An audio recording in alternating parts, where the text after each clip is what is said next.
Adam itu bapak moyang kita. Dosanya satu, makan buah khuldi, dikeluarkan dari surga. Kita dosanya banyak, kepengen masuk, nggak nyambung. Hai Adam, dari tidak ada kamu saya adakan. Saya perintahkan tinggal di surga. Merasa sepi sendirian, saya ciptakan Siti Hawa supaya kamu tenang.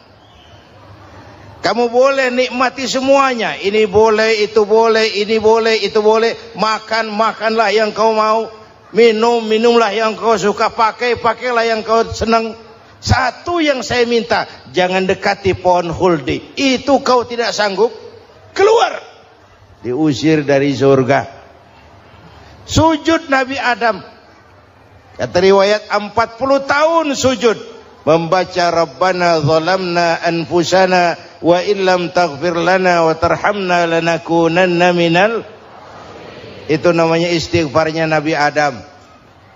Istighfar itu kan mengucapkan astagfirullah, basmalah, membaca bismillah. Jangan kayak teman saya disuruh banyak-banyak baca istighfar, benar-benar dia baca istighfar, istighfar, istighfar. Bukan itu maksudnya. Nah, maka salah satu amalan yang sangat dianjurkan di bulan Muharram ini memperbanyak istighfar. Tidak ada orangnya yang tidak. Ayo jujur, ini yang kumpul di sini semua, ada nggak yang nggak punya dosa? Yang merasa nggak punya dosa, ayo ke depan. Ada? Tidak ada. Setiap kita, entah kecil entah besar, sengaja terlupa, pasti mempunyai yang namanya khilaf dan salah. Dan Allah Tuhan kita bukan Tuhan pendendam. Allah Tuhan kita Tuhan yang ramah dan rahmah. Manusia, dosamu banyak, tapi ampunanku lebih banyak. Salahmu besar, rahmatku jauh lebih besar. Kau sujud di hadapanku, aku bangga melihatnya. Kau menangis di hadapanku, aku senyum melihatmu. Kau berjalan menujuku, aku berlari menyambutmu. Karena itu amalan yang sangat dianjurkan di bulan Muharram ini memperbanyak istighfar. Itu kalau istighfarnya Nabi Adam. Ada istighfarnya Nabi Yunus. Ibu kenal Nabi Yunus? Di mana kenalannya? Sok tahu. Nabi Yunus itu ketika berdakwah kepada kaumnya yang bandel, memberikan peringatan, kalau kalian tidak mau beriman akan turun azab. Kapan Yunus? Akan. Kenapa mesti akan? Sekarang aja kalau mau, saya tungguin. Kurang ajar betul ini umat. Akhirnya Nabi Nuh menghindar dengan perhitungan, kalau azab tidak turun saya sudah jauh. Meragukan janji Tuhan. Lalu naik kapal, dinaiki oleh Yunus, kapal mogok. Dicari siapa biang keroknya ini. Diundi, ternyata Yunus. Sampai 3 kali diundi. Dibuanglah Yunus ke dasar laut. Ditelan oleh ikan nun atas perintah Allah. Telan itu Yunus. Jangan pakai dikunyah, rusak urusan. Telan saja, simpan di perutmu. Dibawa oleh ikan nun ke dasar lautan. Itu yang oleh Quran dikatakan bertemulah 3 macam kegelapan. Zulumatun salas. Gelapnya tengah malam, gelapnya di dasar laut, gelapnya di dalam perut ikan. Itu namanya peteng. Mbahnya gelap. Di perut ikan itulah Nabi Nuh sadar akan kesalahannya, meragukan janji Allah, meragukan janji Allah. Ia sujud di dalam perut ikan itu, membaca la ilaha illa anta subhanaka inni kuntu. Itu istighfarnya Nabi Yunus. Dibacakan istighfar begitu, ikan sakit perut, Pak. Di dasar laut kemana mau cari apotik? Dia naik ke permukaan, memuntahkan isi perutnya. Nabi Yunus keluar dengan selamat. Itu pun terjadi pada hari ke-10 bulan Muharram. Istighfar intinya itu. Itu amalan utama bulan Muharram, memperbanyak istighfar. Allah selamatkan Nabi Nuh dari bahtera banjir yang luar biasa, 10 Muharram. Allah selamatkan Nabi Ibrahim dari pembakaran Raja Namrud, 10 Muharram. Setelah Nabi Ibrahim itu menghancurkan berhala-berhala, Abrahat pulang mau ibadah, lihat Tuhannya berantakan, marah besar. Siapa yang menghancurkan Tuhan-Tuhan kita ini? Ada yang lapor, kami lihat Ibrahim. Tangkap. Belum ada bukti, tangkap dulu yang penting. Bukti belakangan. Tangkap. Wah, dikerahkanlah aparat. Tangkap Nabi Ibrahim. Disidang langsung oleh Abrahat. Oleh Namrud maksud saya. Ibrahim, kau yang menghancurkan berhala-berhala kami ini, Tuhan-Tuhan kami. Siapa bilang? Ada yang lapor. Saya dengar enggak semua berhala itu hancur. Ada yang paling besar. Angkat tangan, saya lihat ada kampak di tangannya. Barangkali yang besar itu iseng tuh. Yang kecil-kecil dikampakin. Tanya aja sama dia. Kamu gila? Kenapa? Masa kami disuruh nanya berhala? Enggak bisa jawab. Enggak bisa jawab. Lah kenapa disembah? Lebih gila mana sih? Tahu nggak bisa jawab kenapa disembah? Kurang ajar kamu Ibrahim. Bakar, dibakar. Ketika Ibrahim dilempar ke kobaran api yang menggunung, Allah perintah api, ya naru kuni bardan wa salaman ala Ibrahim. Hai api, dinginlah sampean. Api Madura waktu itu, Pak. Hai api, dinginlah sampean, selamatkan Ibrahim. Api tunduk kepada perintah Allah. Ibrahim masuk ke kobaran api, selembar rambut pun tidak terbakar. Kenapa? Apinya tunduk kepada perintah Allah. Kenapa? Karena Ibrahim orang yang takut kepada Allah. Api tunduk kepada perintah Allah. Kalau kita baca ayat itu, masuk ke api, mateng. Sudah hadirin yang saya muliakan, oleh karena itu selamatnya Ibrahim dari pembakaran Raja Namrud itu pun pada 10 Muharram, Yaumul Asyura, hari ke-10 dari bulan Muharram. Imedia. Bapak Ibu hadirin hadirat yang saya cintai, sebagian kecil tentang Nabi Adam, Nabi Ibrahim dan Nabi Yunus, tapi saya belum menceritakan tentang Nabi Nuh tadi. Mengulang kaji. Nabi Nuh salah seorang rasul yang masuk ulul azmi, 5 besar. Karena memang perjuangannya menggambarkan satu usaha yang ulet dan luar biasa. Beliau diberi umur 950 tahun. Lalu berdakwah selama 900 tahun. Sore, pagi, siang, malam. Dapat pengikut tidak lebih 80 orang. Rata-rata 10 tahun satu. Kalau saya minta berhenti aja jadi nabi, Pak. Ustadz mana masih mau buka pesantren? 10 tahun buka pesantren, yang nyantri cuma 1. Pedagang mana yang masih mau dagang? 10 tahun dagang, yang beli 1. Pimpinan partai mana yang masih mau kampanye? 10 tahun buka partai, yang nyoblos 1. Bangkrut. Umatnya bandel, kurang ajar, durjana, bajingan, tengik.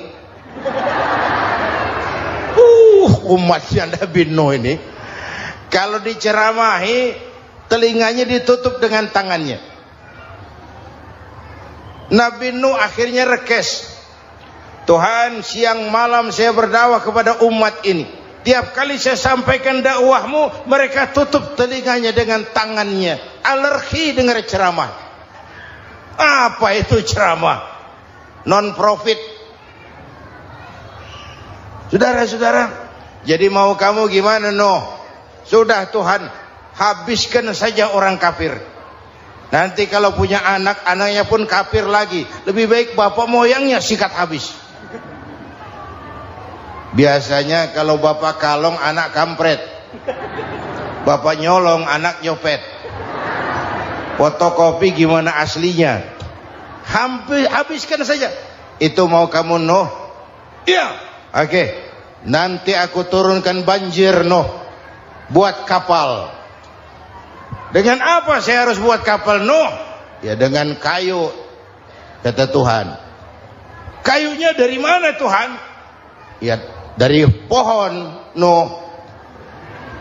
Pohonnya belum ada Tuhan. Ya tanam dulu Nuh. Bikin kapal kayunya nanam pohon. Apa artinya? Perjuangan perlu kesabaran. Sukses itu ada prosesnya. Nggak bisa simsalabim abracadabra lalu kita mau sukses. Semua ada prosesnya. Walaupun kenyataannya begitu. Sukses banyak bapaknya, gagal itu yatim. Kalau kita sukses banyak yang ngakuin. Yang baru ketemu pakai manggil encing. Ketemu baru. Tapi sukses banyak bapaknya. Gagal yatim, gak ada yang mau ngakuin kalau kita gagal itu. Udah bikin kapal dengan kayu di tengah kampung, bikin kapal ini. Bayangkan di tengah kampung bikin kapal. Orang kafir makin menjadi-jadi. Lihat Nuh, kenapa? Makin sarap. Bikin kapal di tengah kampung mau belayar kemana? Tuh lihat, kalau orang nggak tahu tujuan, mountain setengah jalan. Proses yang dinilai bukan finalnya. Ya kayak gitu kesimpulannya. Saya enaknya sendiri. Bikin kapal. Kapal mendekati selesai. Ini orang kafir rame-rame datang ke kapal Nuh. Mau apa? Buang najis. Sakit perut berangkat ke kapal Nabi Nuh. Nongkrong. Dapat 2-3 tumpuk pulang. Penuh lantai kapal dengan najis manusia. Inilah perjuangan. Bukan jalan raya lurus bertabur bunga di kanan kirinya. Banyak ondak dan duri, fitnah, caci maki, antipat, segala macam. Nuh. Ada orang tua dasar kafir, kurang ajar, sudah stroke berangkat juga ke kapal Nuh. Mau buang najis, pincang-pincang digotong orang. Selesai buang najis dia bangun mau pulang, pegangan tiang kapal terpeleset jatuh di atas tumpukan najis. Terjadi keajaiban, yang stroke-nya sembuh, lumpuhnya hilang, berangkat digotong-gotong pulang jalan gagah sekali. Tapi orang kampungnya heran, ente sudah sembuh? Sudah. Berobat di mana? Kok begitu paten? Di kapal Nuh. Masih banyak.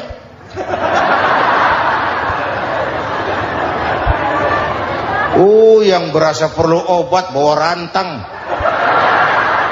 Ambil bersih lagi geladak kapal itu. Sudah selesai Nuh? Selesai. Oke, kau orang yang beriman bersamamu, binatang serba sepasang, naik Nabi Nuh, naik orang beriman, naik binatang serba sepasang. Ini cikal bakal penyelamatan manusia, Pak. Naiklah orang beriman, sudah naik semua, Nabi Nuh kontrol. Ini contoh buat kita, kontrol. Sudah naik semua teman-teman, sudah. Pemimpin yang baik bukan cuma terima laporan di belakang meja. Laporan itu yang mana juga bagus. Sama juga kampanye. Kampanye yang mana juga merdu. Kalau saya. Kalau aja yang dihitung. Pernah ada calon bupati kampanye janji, kalau saya berhasil kita akan banyak bangun jembatan di daerah kita. Rakyat tanya, Pak, nggak ada sungai di kampung kita, Pak. Dia bilang, sungainya kita bangun sekalian. Udah kadung janji. Mana pula orang mau bangun sungai itu. Saudara-saudara, kontrol. Jangan cuma tunggu laporan di belakang meja. Semua laporan bagus. Ya Bu? Bu?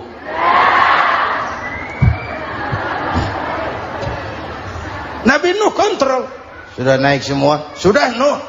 Pulan bin Pulan naik Nuh. Paimin bintu Kijo. Naik, kami lihat naik. Ada orang Jawa juga Kiai? Ada. Sudah kontrol, Kan'an anak saya ikut nggak naik kapal? Kami tidak lihat itu no. Kan'an. Ini potret. Bapaknya aktif ke masjid, ibunya rajin ke majelis taklim, anaknya keleleran kemana-mana. Bukan di sini, di Prancis. Udah di sini insya Allah sama.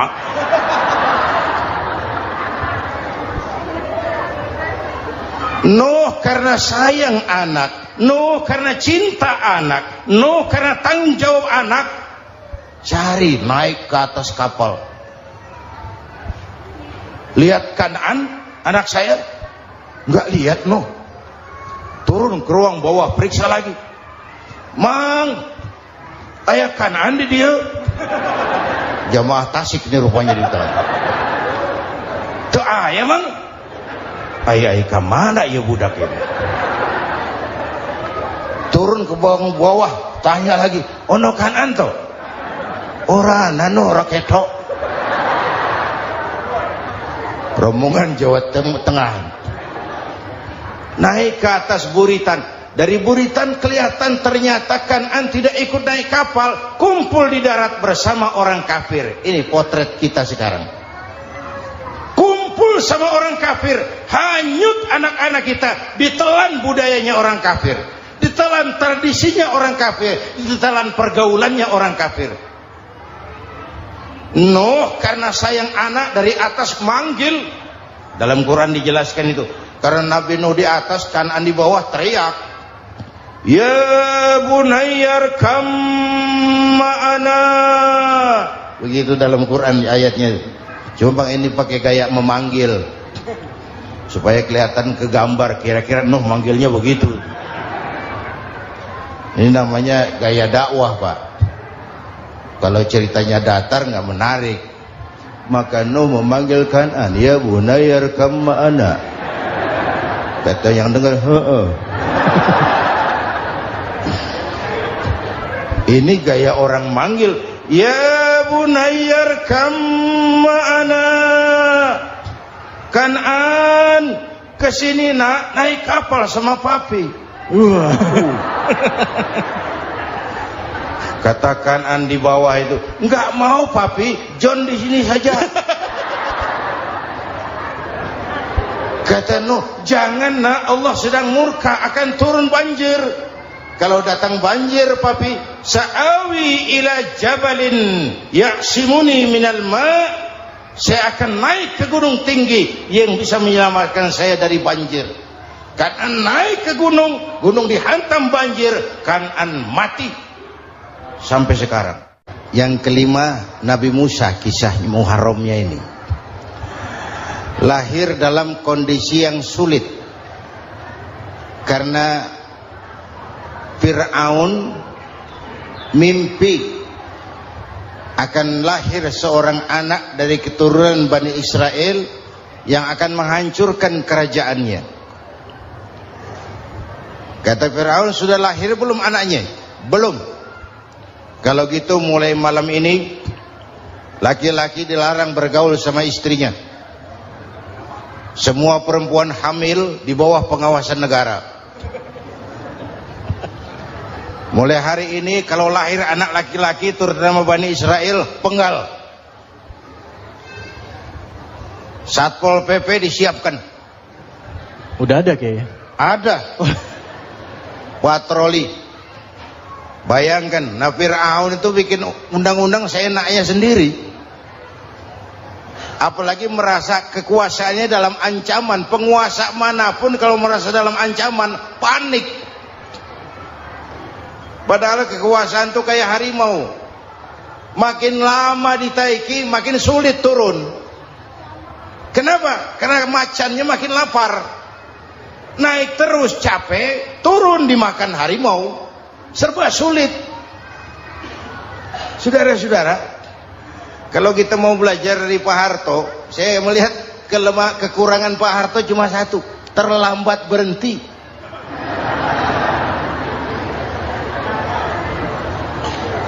lambat berhenti. Di sekelilinginya banyak tukang jilat, tukang semir. Pak, kalau tidak ada bapak kami bagaimana, Pak? Saudara hadirin yang saya hormati, maka sering saya ingatkan, temanmu yang sejati adalah teman yang membuat kamu jadi benar, bukan teman yang selalu membenarkan kamu. Berapa banyak pejabat-pejabat hancur karena selalu dibenarkan oleh lingkungannya. Bapak benar, Pak. Bapak bijaksana, Pak. Itu tepat, Pak. Benar. Buang angin pun kata kelilingnya, oh Bapak sehat.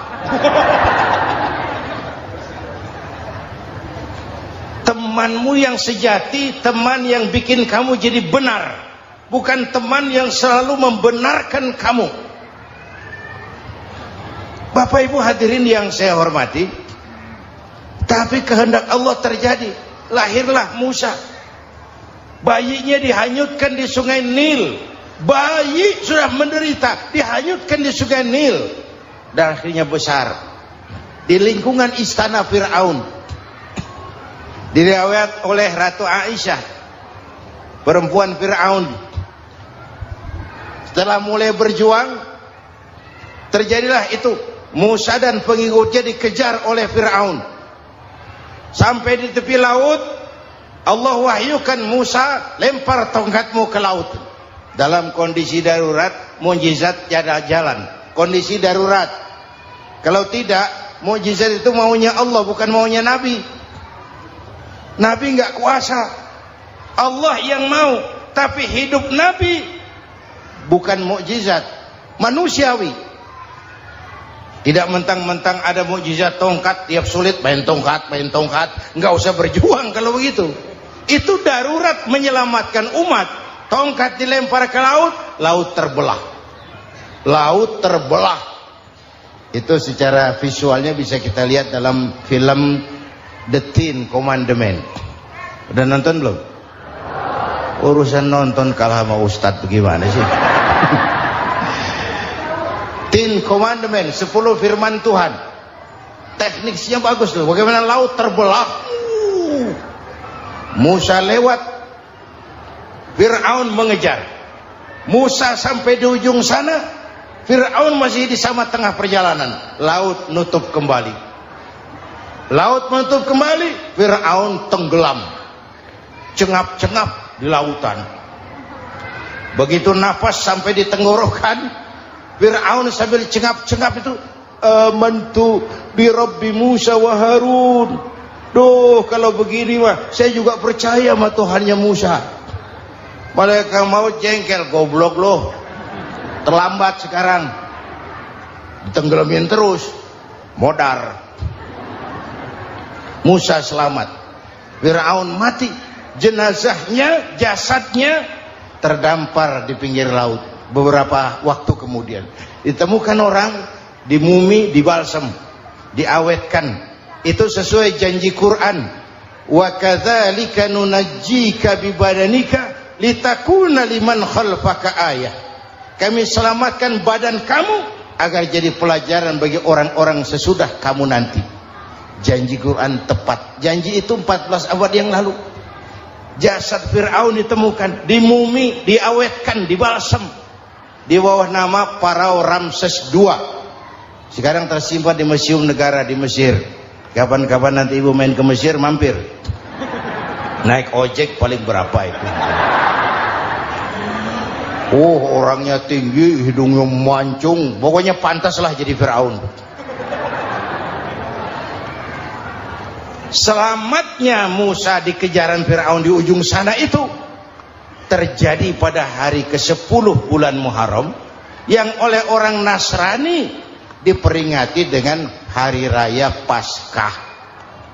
Mereka melaksanakan puasa, mensyukuri nikmat keselamatan dari kejaran Fir'aun.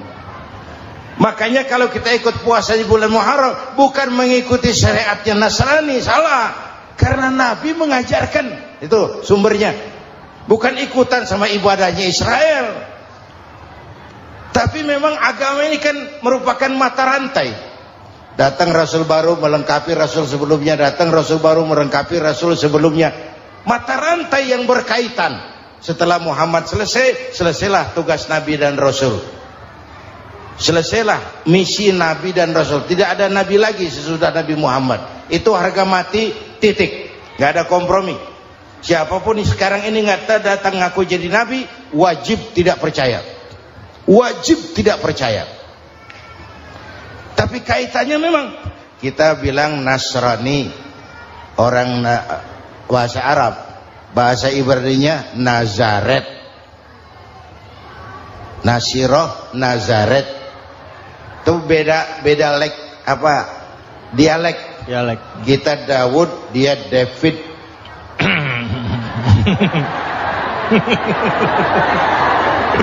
Ibrani. Kita Ali, dia Alek. Kita Sulaiman, dia Solomon. Kita Camat, dia Comot. Ini yang ngomong ini comot sembarang. Imedia. Bapak dan Ibu jamaah yang saya cintai, pertanyaan pertama, hijrah qalbiyah. Ada hijrah badaniyah, hijrah fisik yang dilakukan Nabi dan sahabat dari Mekah ke Madinah. Itu hijrah badaniyah. Ada hijrah qalbiyah, hijrah hati. Dan ini yang kita perlukan sekarang. Karena refleksinya akan membias kepada alur kehidupan. Kalau hati kita mau berhijrah, fisik akan ngikuti. Hijrah dari malas ibadah menjadi rajin ibadah. Hijrah dari maksiat kepada yang ma'ruf, dari berpecah belah menjadi bersatu. Hijrah seperti itu yang sangat kita perlukan. Apalagi masyarakat ini paternalistik. Kita harus hijrah mental sekarang ini. Maka yang disampaikan tadi benar. Seorang ketua MK siap mengundurkan diri kalau terbukti anak buahnya terlibat suap. Itu walaupun siap, tapi sudah angin segar buat rakyat. Bahwa masih ada banyak insya Allah pejabat kita yang punya harga diri. Walaupun ada juga pejabat kita yang muka tembok, kulit badak, kuping kebo. Muka tembok, kulit badak, kuping kebo. Biasanya kalau kereta api tabrakan di negara-negara maju, Menteri Perhubungannya mundur. Di kita petugas palang pintu dipecat. Jauh sekali Menteri sama petugas palang pintu. Yang benar-benar diadili yang krocok-krocok, kopral-kopral gitu. Padahal hadisnya jelas. Ar-rashi wal murtashi finnar. Yang nyuap dan yang nerima suap, dua-duanya neraka. Kasus potret belakangan ini, yang nerima suap, yang diuber, yang nyuap aman, yang nyuap aman, yang korupsi pajak dikecil-kecilin, yang ngemplang pajak aman. Padahal ngemplang pajaknya triliunan. Padahal dia sudah dikasih fasilitas oleh negara mengelola sumber daya alam negara yang artinya milik rakyat. Dia harus bayar pajak, uang pajaknya dikumpulkan bagi sebesar-besar kemakmuran rakyat. Itu tindakan merugikan rakyat. Karena itu betul, saya setuju, hijrah qalbi yang perlu kita lakukan sekarang. Hijrah hati. Kita ini bangsa Indonesia, nah seperti timnas. Timnas sekarang anak-anak muda sudah berani pakai baju PSSI. Iya. Kenapa? Menang. Coba kalau kalah terus, nanti menang. Tapi bangsa Indonesia itu memang seperti timnas. Namanya kesebelasan. 11 orang.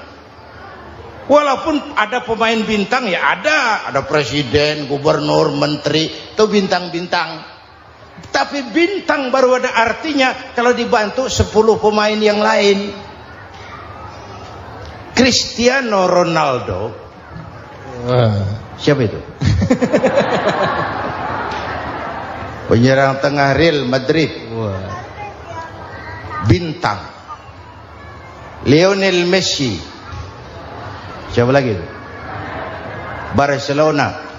Bercelana.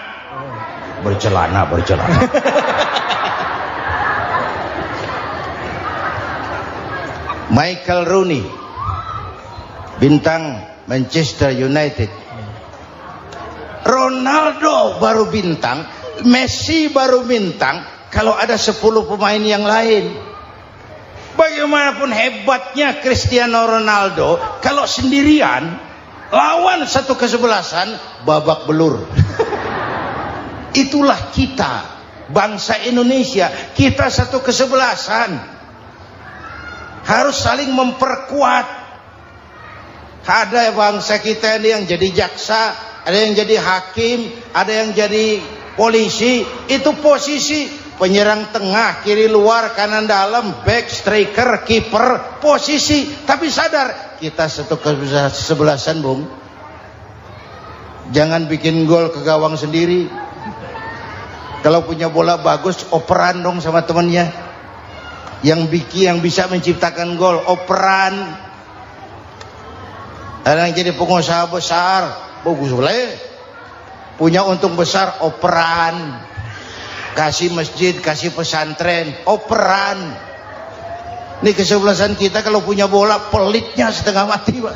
Nggak mau ngoper. Bawa sendiri, mending bikin gol. Enggak. Kita ini satu kesebelasan. Satu sama lain harus saling memperkuat. Bahwa ada penyerang tengah, itu si posisi. Tapi kalau memang peluang memungkinkan, ayo dong operan. Saya iri sama kesebelasan Nasrani di Indonesia. Mereka kalau punya bola operannya cakep. Gereja cepat selesai, rumah sakit Kristen cepat selesai. Kenapa? Operannya bagus. Kita ini kalau punya bola bawa sendiri, nggak mau ngoper. Maka masjid nggak selesai-selesai. Madrasah banyak yang bocor. Rumah sakit Islam kalah bersaing. Kenapa? Operannya berat. Ayo menyadari kita ini timnas, satu kesebelasan. Jangan menjegal kawan seiring, kawan sendiri dijegal. Sudah musuh terlalu kuat, gawang sendiri dijebol. Akhirnya terbalik kita ini. Ujian terberat telah diberikan Allah kepada para anbiya, kemudian para aulia, kemudian para ulama. Summal amsal fal amsal, ke bawah dan ke bawah, diuji setiap orang menurut kekuatannya berpegang kepada agama. Kalau karena anak Melayu bilang, kalau takut dengan ombak, jangan berumah di tepi pantai. Kalau takut diterjang ombak, jangan berumah di tepi pantai. Kata ibu tadi, mau jadi pohon tinggi harus berani ketiup angin. Makin tinggi pohonnya, makin keras anginnya. Takut angin, jangan jadi pohon tinggi, jadilah rumput. Nggak ditiup angin, tapi diinjak kebo. Apa yang nggak ada resikonya? Apa yang nggak ada resikonya? Semua nabi ada yang dihantam kekuasaan yang arogansi. Ibrahim berhadapan dengan Namrud. Musa berhadapan dengan Fir'aun. Ada yang diuji dengan berhadapan umat yang sangat kurang ajar. Ada yang diuji dengan gosip yang dahsyat. Nabi Yusuf digosipi sama Zulaikha itu. Nabi Yusuf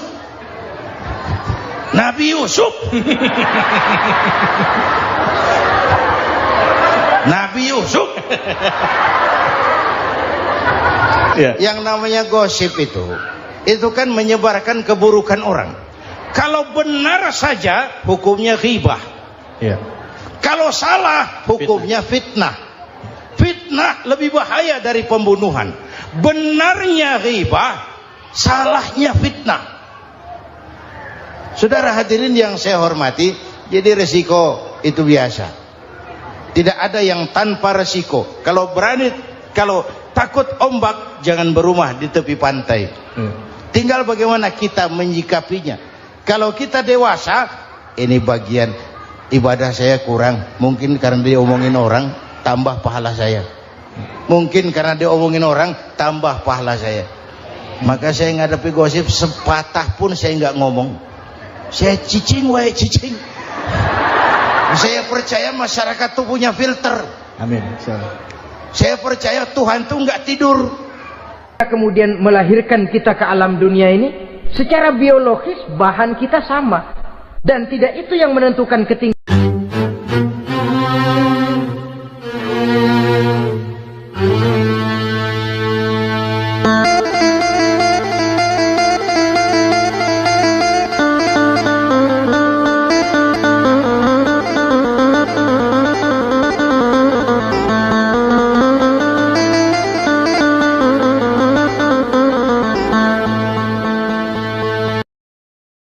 Assalamualaikum warahmatullahi wabarakatuh.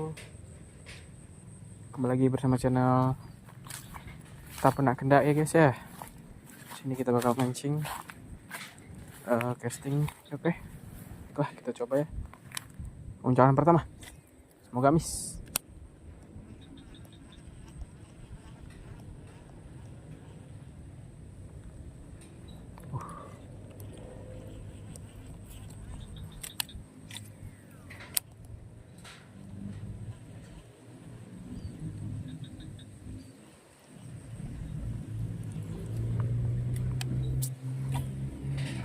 Wah, gila guys.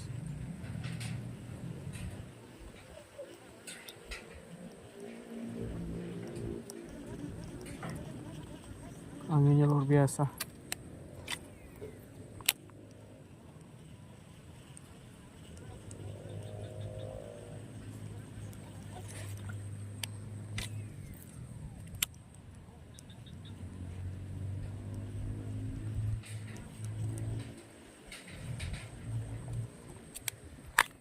Oh shit, damn.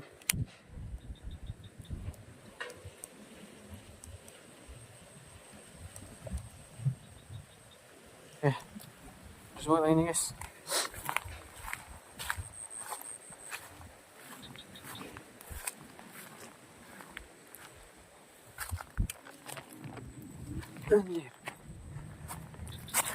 Oh, kopinya mantap-mantap guys. Di sini mayoritas petani kopi ya. Ini sangat luar biasa, kebunnya sangat mantap ini. Bersih lagi. Kebun idaman.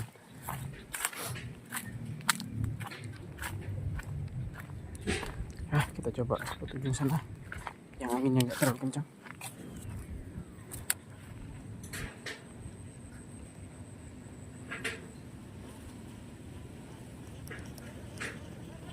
Bingung juga nih guys, dia punya di mana angin kencang ini.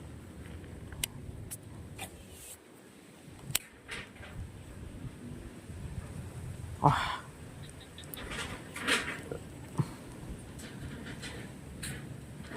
ada pun.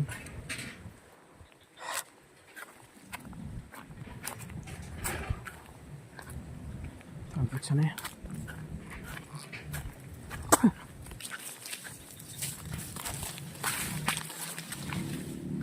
Ada samberan. Oh, mocel ya? Di mana tadi? Lumayan. Waduh, teman-teman.